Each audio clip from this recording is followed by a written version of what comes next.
everyone, it's Froggy, and I'm back again with another episode of Nicole. So, I just unlocked Ted's good ending, so I'm just gonna go ahead and jump into it. And of course, it's December 20th. It's a really loud night tonight. People are crowding the streets, wandering from attraction to attraction. The buildings are lit up with paper lanterns of different colors. Balloons are tied to lampposts, and there are streamers, flyers, you name it. This block party is really kicking. And the best part is all the food. There are so many food vendors that they had to put a map out for all of them. I only got a stick of cotton candy, though. I have to try and watch my figure, a little at least. Unfortunately, I can't seem to enjoy it at all. It only reminds me that we should be hosting a booth too. And that just reminds me of how bummed Ted must be right now. Honestly, I'm not too upset about the store. It's just Ted that I'm worried about. Since we couldn't host a fundraiser and the store is basically doomed to fall into debt, Ron decided that selling it sooner would be better.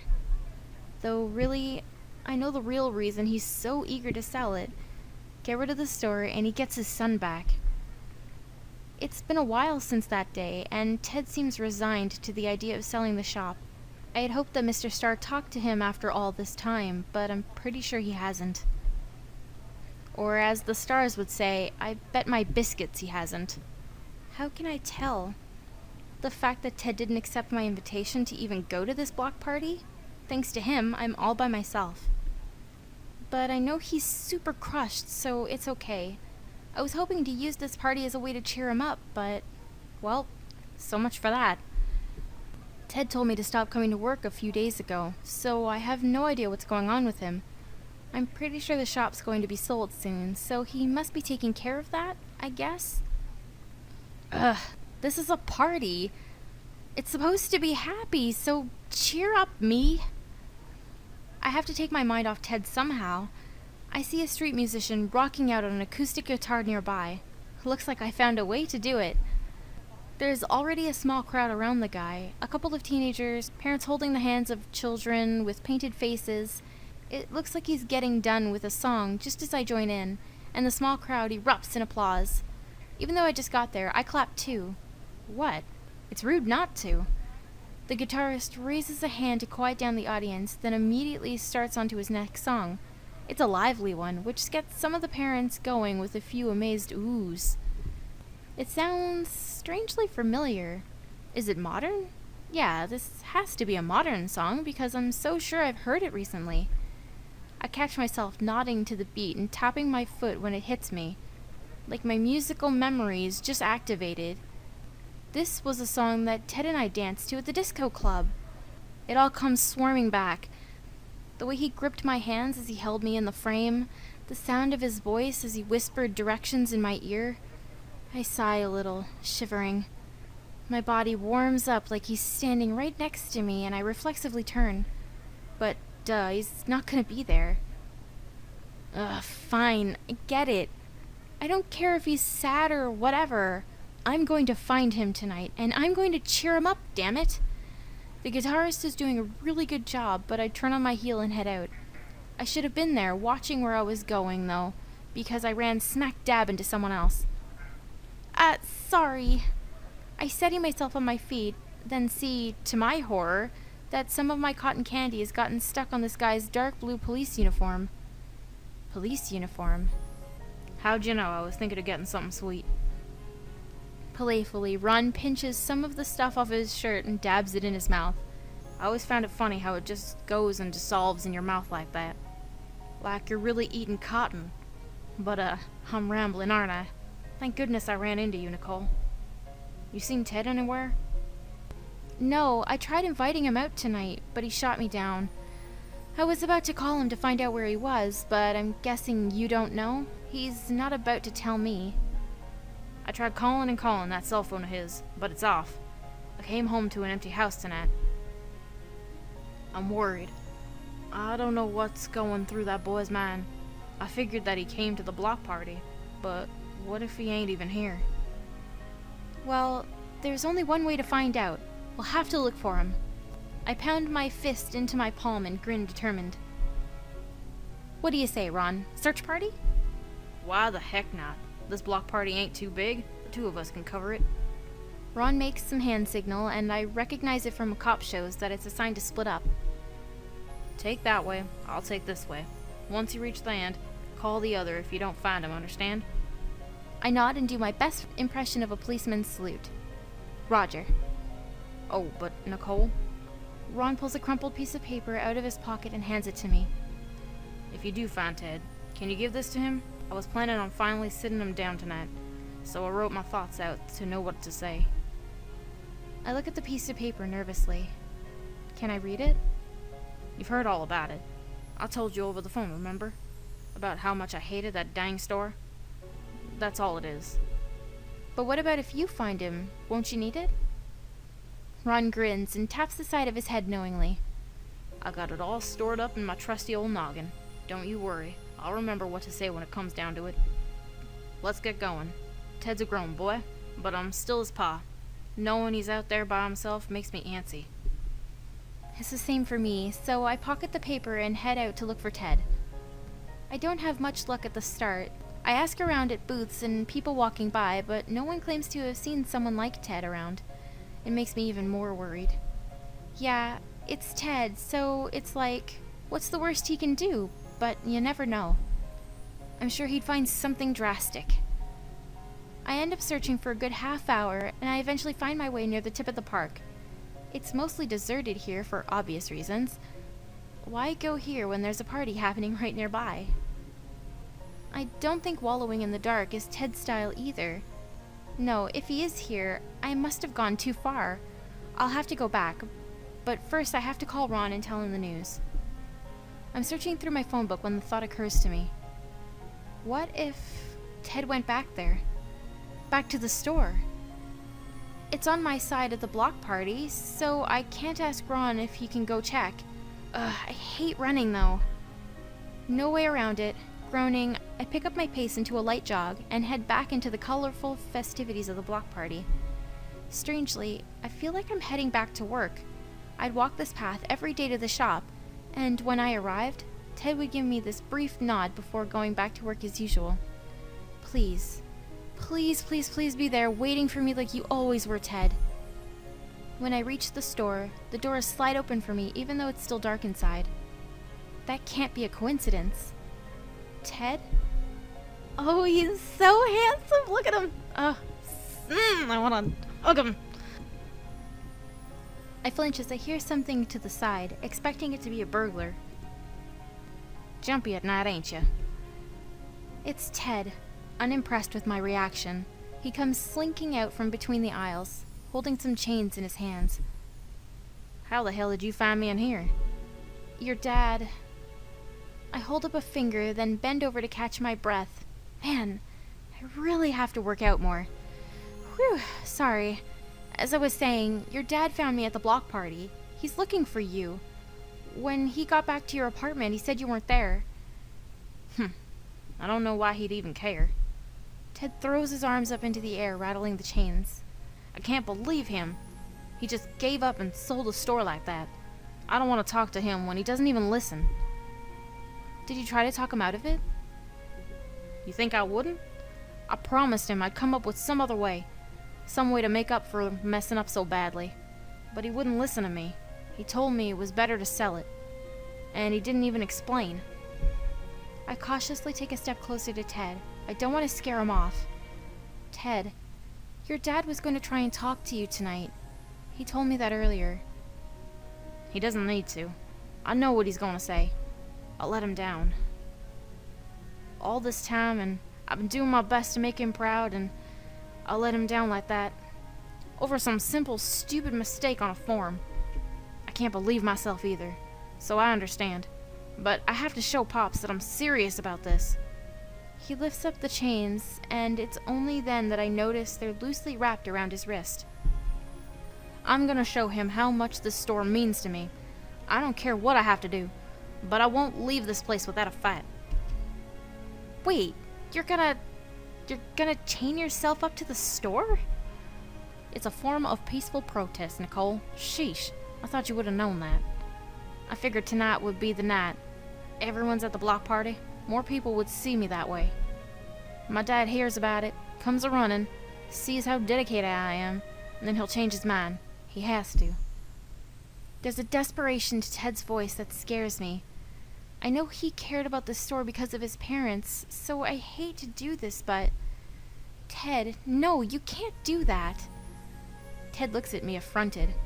Who said you were the boss of me? I mean, it literally won't work. There's nothing you can do to make your dad change his mind. And you know this how. Heavily, I reach into my pocket and pull out the piece of paper Ron gave to me earlier. I read it while I was searching for Ted. It's just a bunch of notes and unorganized thoughts, but I think Ted should get it.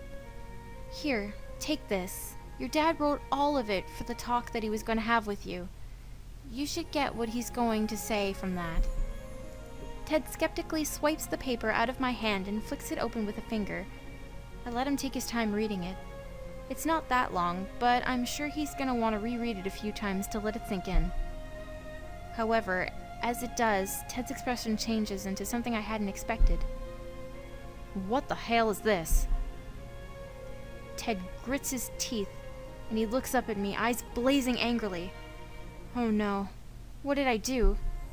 From the start, he never wanted this shop? What the hell was he doing all this time? Was he just screwing with me? Ted crumples the piece of paper into a ball and throws it across the room, bouncing it against the glass walls. What the hell is his problem? I hold my hands out to try and calm Ted down, but seriously, I don't think there's anything that can calm him down right now. Why are you so mad? Did you even read what your dad said? Oh, I read it all right. He never wanted this store. He thinks I'm obsessed over it. If he thought that all this time, why did he say nothing? Why did he let me work so hard for something he never cared for? Your dad is just the type of guy who has a hard time talking about stuff like that. I'm so tempted to add just like you, but I'm pretty sure Ted wouldn't appreciate that. That's no excuse. You don't go and pull something like this over someone. It makes me feel like all that hard work, like it was just a waste of time. Ted backs up into the wall and he slowly slides his back down it, letting the chains unravel from his hands. You know, maybe it was all a waste of time. Maybe my pa didn't think I could do anything but run some dinky convenience store. Ted, don't think of it like that. Don't try to console me. Ted roars so loudly that the convenience store must be filled with his voice. Don't talk to me like some loser. I'm not a loser. Or maybe I am. Ted drops his head and cradles it between his knees. His hands grab his hair, desperate for something stable to hold on to. Maybe that's just how I am. I work hard, and I do my best, and it's just not good enough. I'm just gonna screw something up. Because you're only human. My voice is loud enough to grab Ted's attention from the linoleum floor. Slowly, he just looks up at me like I've spoken a revelation. Ted, I know you want to be perfect, but that's impossible, you know? We're only humans. We're gonna make mistakes, and there's nothing we can do about it. But that doesn't make us screw-ups or not worth anyone's time. Even though you made a mistake, you know what your dad said? He still told me he was proud of you, and that he's always been. You've done so much, Ted. You work so hard, and your heart's always in the right place. You've inspired me to do my best, too. So don't say that you're not good enough, okay? You are good enough. You don't need to be perfect, and if your mom was still alive today, I'm sure she'd agree with me. Mama. Ted's voice is barely a whisper, and I can see him struggle to steady his quivering lip. He clenches his eyes, looks down at the floor for a moment, then shakes his head. You're lying. He leaps up to his feet, startling me, and then starts forward right at me. You're lying. I don't believe you. You're only trying to make me feel better. Ted's blushing super hard, and he points an accusing finger right at me. Why is he being so defiant? I'm only trying to praise him. I'm not lying, I mean it. Everything. Gosh, what am I going to have to tell this idiot to get him to listen to me? Fine, you know what? I'll prove it to you. Ted scoffs like the very notion is impossible. Prove it to me? And just how are you going to? I close the gap between us and press my lips fleetingly against Ted's. We're close enough for me to feel his heart start hammering from underneath his shirt, and I can only indulge in the softness of his touch until he suddenly pushes me away. Ted's eyes are wide, and his expression is way past flustered and into mortified territory. His head shakes as he points at me now. What was that? I just proved that you were good enough, see? If you got me to fall for you, that has to prove you're something great, right? I blush a little and start laughing. Yeah, I totally just gave a smooth confession right there. But my heart must be beating as fast as Ted's right now. Ted's face goes the reddest I've ever seen as he shyly covers up his lips with his hand. You... He keeps talking from behind his finger shield, like words would fail him otherwise. You really like me? Do I really have to keep saying it? I'm crazy about you, Ted. I mean it. I sober up a little and look Ted right in his shaky eyes so he knows I'm serious. So don't ever say you're not good enough just because you're not perfect. You don't have to be. You're perfectly imperfect, and that must be why I like you so much. Ted keeps his hand clamped over his mouth as he uneasily glances to the side. Finally, he lowers it, and I watch his lips quiver as he struggles to remain cool. I guess if you wanted to be my girlfriend, I could do worse. His words make warmth blossom in my chest. As thinly veiled as they were, I giggle and coyly hold a finger to my lips, blushing. So, are you saying that you like me too? Ted takes a deep breath and nervously clears his throat.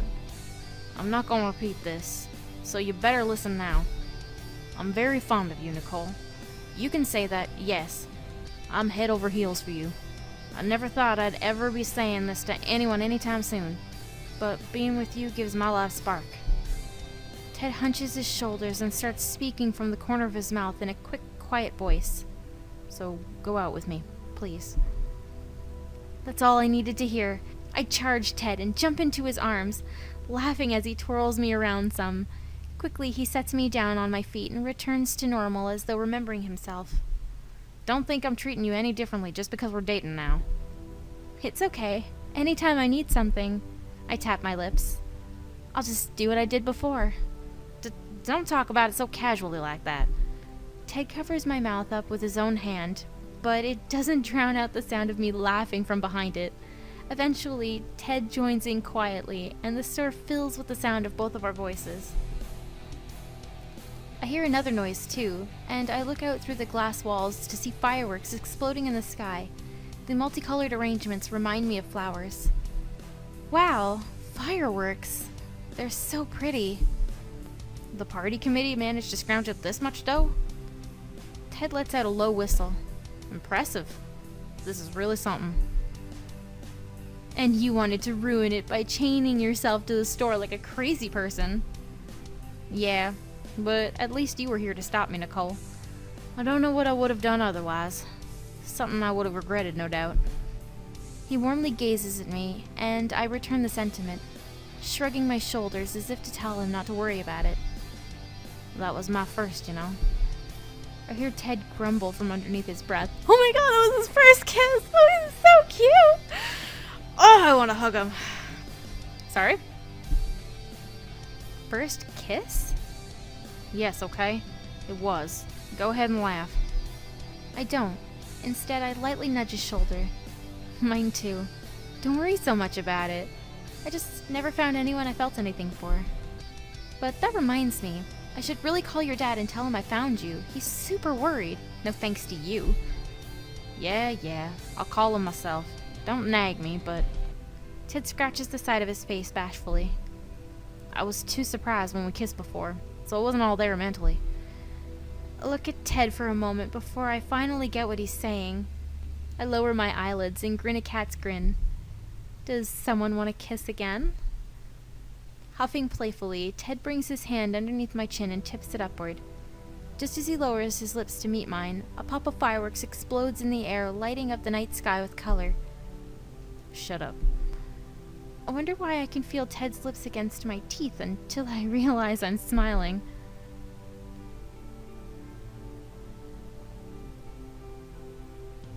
There we go. Yay! Okay. I wasn't too sure if I was gonna end up unlocking his special ending because I was like right at the last second getting clues. So, yay! Anyways, so I'm gonna end this episode here. And if you want to see more, just click the I at the top. And don't forget to subscribe. Thank you guys for watching.